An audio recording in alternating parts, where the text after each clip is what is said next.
June 10th, 1942, 0541 hours, the outskirts of Sevastopol, Crimea. The sun hasn't cleared the ridgeline yet. It just leaks into the ravine in thin, colorless strips, enough light to betray movement, not enough to forgive it. Lyudmila Pavlyunchenko lies pressed into the chalky earth, her cheek numb against the stock of a Mosin Nagant rifle. The metal is so cold it burns. Somewhere to her left, artillery thumps like a distant door slamming over and over again. The ground trembles. Dust drifts down from shattered stone. She doesn't move. You can almost feel the weight of the stillness, the kind that stretches seconds into minutes, the kind that kills. Across the ravine, German infantry have gone quiet. Too quiet. That's how she knows he's there. A sniper. Not a conscript with shaky hands, not a boy flinching at shadows. This one hasn't fired in nearly 20 minutes. He's waiting, watching, measuring patience against patience. Pavlyunchenko shifts her eye a fraction closer to the scope. Breath in, breath out. The lens fogs, clears.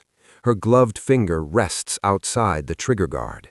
She already knows where most men would hide, behind the broken wall, the olive tree stump, the burned-out tractor. But he isn't there. She scans slower now. The ravine smells of damp stone and cordite. A pro lands somewhere behind her, then takes off again, startled by nothing at all. That's when she feels it. A faint resistance in the bolt. Not enough to stop the rifle from chambering, enough to make her hesitate. She works the action again carefully. The bolt slides forward, but not cleanly. Something inside catches. Worn metal. A hairline fracture she didn't notice yesterday. In another situation, she'd withdraw, signal her spotter, change weapons. But she doesn't have that luxury. Because the moment she pulls back now, the moment she disappears, the German sniper will know exactly where she was, and he'll move. Pavlyunchenko makes a decision that turns her stomach cold. She raises the rifle deliberately, slowly, exposes just enough of the barrel to be seen. Then she fires. The shot cracks through the ravine, sharp, unmistakable, and the bullet smacks harmlessly into stone, several meters wide of any target. A miss, an amateur's mistake. Silence slams down again, heavier than before.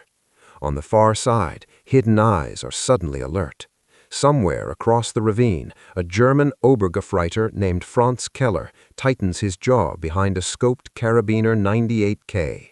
He's been credited with over 30 confirmed kills. He knows what a miss looks like, and he knows what it means. A sniper with a damaged weapon. A wounded animal. Keller shifts just slightly to get a better angle, just enough to confirm his advantage. Pavlyunchenko doesn't blink, because that single movement is exactly what she was waiting for. The stone across the ravine flakes, just a whisper of chalk dust, falling where it shouldn't. Pavlyunchenko catches it instantly, not with her eyes at first, but with instinct. A disturbance, a fraction of movement that doesn't belong to wind or birds or artillery. You can almost feel her focus narrow, the world collapsing into a tunnel no wider than her scope. She doesn't rush. That's the difference between the living and the dead out here. Franz Keller has shifted his weight to his right elbow, easing forward for a clearer shot. He's convinced now. The miss told him everything he needed to know. A damaged rifle, a hurried woman. Soviet snipers are dangerous, but broken equipment makes everyone human. He inches closer to the firing slit he's carved between two stones. His cheek presses into the stock. The crosshairs drift, searching for the place she must reappear. He expects panic. He expects her to adjust too quickly. What he doesn't expect is patience. Pavlichenko exhales slowly, letting the air drain from her lungs until her chest barely moves. She nudges the bolt, not fully, just enough to seat the round without aggravating the fracture. Her rifle is unreliable now. One clean shot is all she'll get. Across the ravine, Keller's scope flashes just a glint, just a heartbeat of reflected light as the rising sun finally crests the ridge. There. A second earlier, and she would have missed it. A second later, and it would be gone. Her reticle settles not on where his face is, but where it will be when he leans that final centimeter forward. She waits. Keller smiles to himself, unseen. He's about to end this duel. He draws in a breath, begins to squeeze. The ravine erupts. Pavlichenko fires first. The rifle kicks harder than it should, the damaged bolt screaming in protest. The recoil slams into her shoulder. For a terrifying instant, she thinks the shot has gone wild again. Then she sees it. The German rifle slips from Keller's hands, clattering against stone. His helmet snaps back. His body goes limp before the echo finishes rolling through the ravine. The bullet has taken him cleanly through the eye. Seconds. That's all it took. 20 minutes of waiting, one calculated mistake, one fatal movement. Pavlichenko doesn't celebrate. She doesn't even exhale in relief. She works the bolt again, and this time it jams completely. The rifle is finished. And now, with the sound of the shot still hanging in the air, she knows something else is coming. Because German snipers never work entirely alone. The silence that follows is wrong. Not empty, expectant. Pavlichenko keeps her eye to the scope for 3 full seconds after the kill, not because she expects Keller to rise, she knows better, but because the worst mistake after a sniper duel is believing it's over. The rifle in her hands is dead now. The bolt won't budge. She eases it back anyway, slow and careful, confirming what she already feels in her bones. The fracture has finally given up. Metal against metal, locked solid. She lets the rifle rest. You can almost feel the vulnerability creep in, the sudden awareness of how exposed she truly is. A sniper without a rifle is just another shape in the dirt.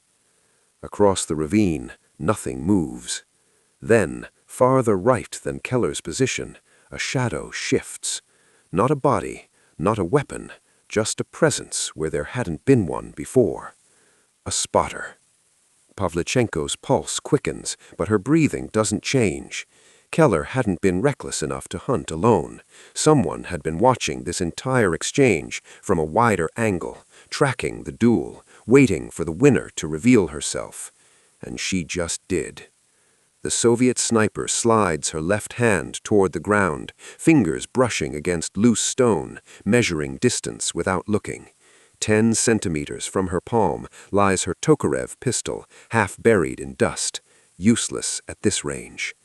She lowers her head, presses her face into the dirt again, becoming part of the terrain. No movement, no correction. If the second sniper fires now, it will be a blind shot, a guess. Seconds stretch. A bead of sweat crawls from beneath her helmet, tracing a line down her temple. She doesn't wipe it away. You don't move for sweat. You move for survival. Then she hears it.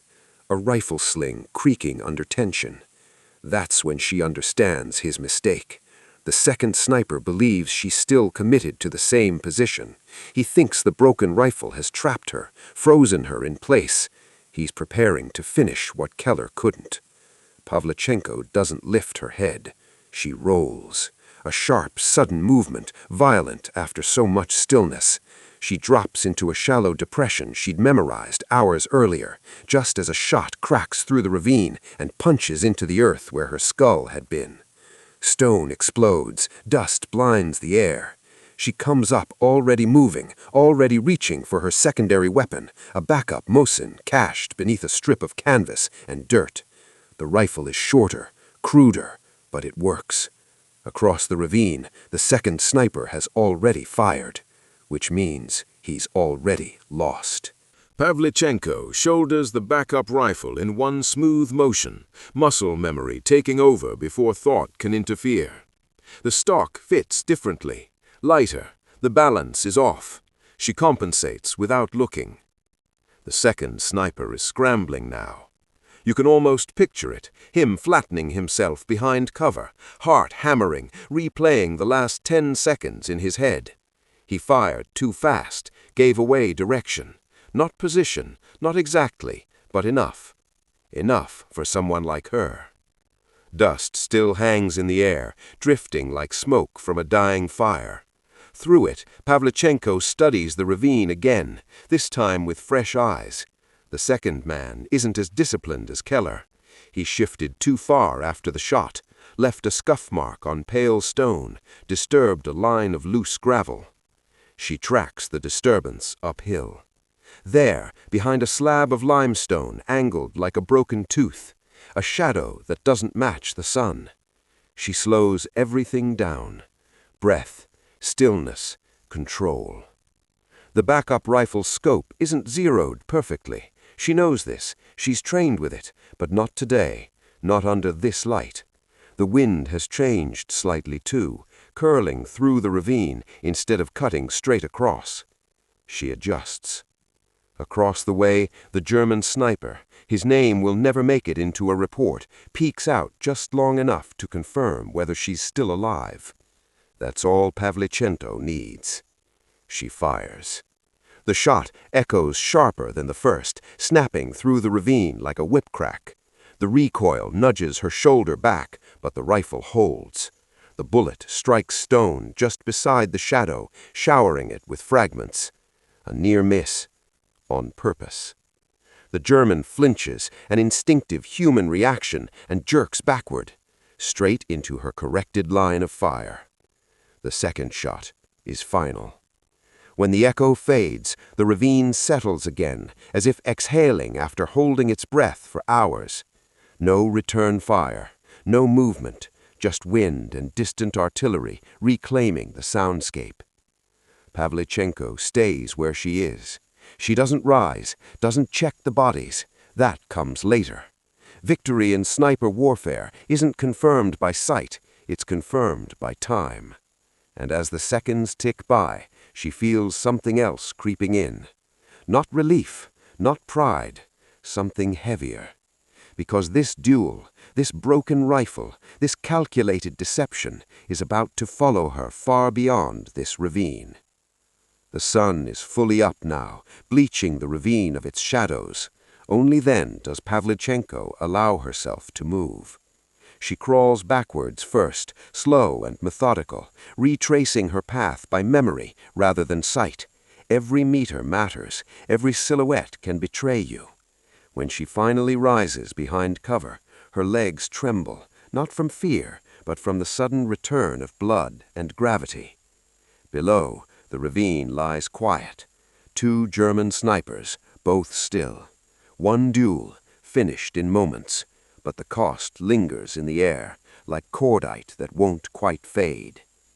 Later, a Soviet spotter will find her, and word will spread. Another confirmed kill, another entry in a ledger already too long for a woman barely in her mid-20s. Officers will repeat the story in mess tents, exaggerating details. A broken rifle, a deliberate miss, a trap sprung with nerve and precision. They will call it clever. They won't call it heavy. Pavlichenko cleans her weapon that night in a half-collapsed building overlooking Sevastopol. Her hands move automatically, the ritual grounding her. When she reaches the damaged rifle, she pauses, runs her thumb along the cracked metal. It failed her. Or maybe it gave her exactly what she needed. Because in that ravine, against an enemy who believed experience made him untouchable, she proved something brutal and simple. Skill isn't just accuracy, it's understanding how the enemy thinks and how to make him move when he shouldn't. By war's end, Lyudmila Pavlichenko will be credited with over 300 confirmed kills. She'll be pulled from the front lines, sent abroad as a symbol, a speaker, a legend. Crowds will applaud, cameras will flash. History will reduce moments like this into numbers. But here, on this morning in 1942, it was never about a tally. It was about seconds, a broken rifle, and the choice to turn weakness into bait.